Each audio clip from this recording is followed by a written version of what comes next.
Hello friends, welcome back to my channel. Today we will discuss story of Lost Spring. This is a chapter 2 of class 12th of From Flamingo book. ये flamingo book का name है flamingo. This is class 12th chapter 2. Name of the story is Lost Spring. Lost spring.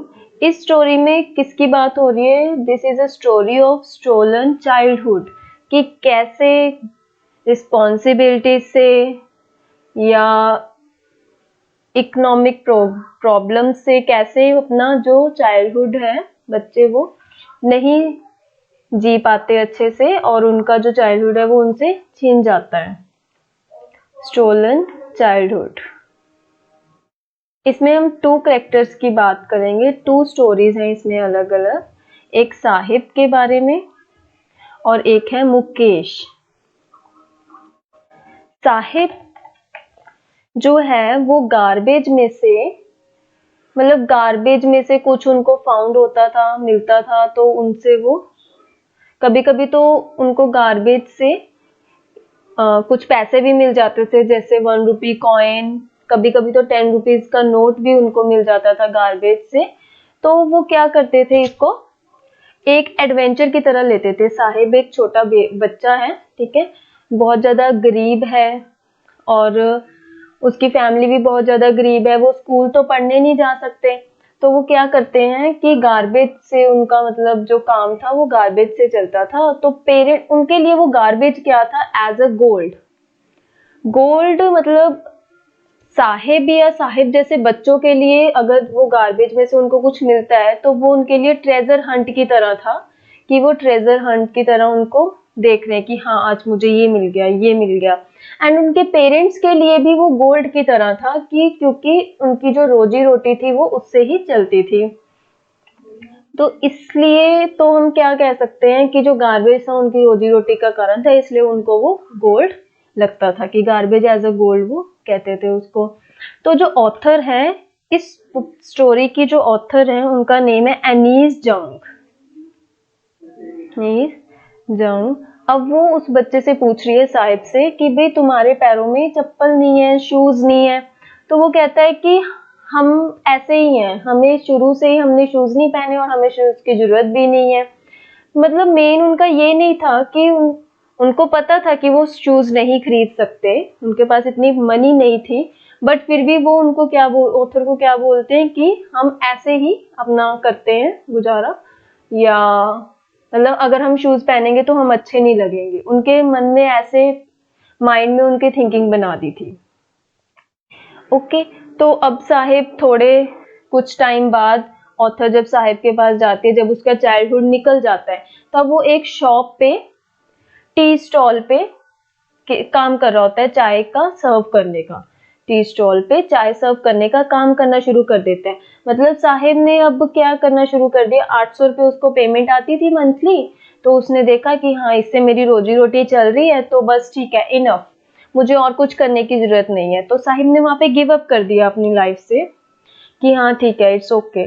उसके बाद दूसरी story आती है मुकेश. अब जो मुकेश किस फैमिली से बिलोंग करता है, मुकेश की फैमिली जो है बैंगल मेकर, एक इंडस्ट्री है बैंगल बनाने की.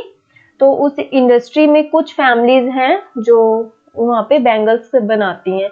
तो ऑथर पूछती है कि आप बैंगल्स के साथ साथ कुछ और वर्क भी करो. तो उसकी फैमिली बोलती है, जो उनके फैमिली में हेड होते हैं मुकेश की फैमिली के, वो कहते हैं कि बस ये हमें गॉड गिफ्ट है, तो हम यही करेंगे और कुछ नहीं करेंगे. ऑथर कहती है नहीं, आप थोड़ा बड़ा ग्रुप बना के एज अ किसी को लीडर चूज करके उनके साथ अपना जो ये वर्क है वो बढ़ाओ.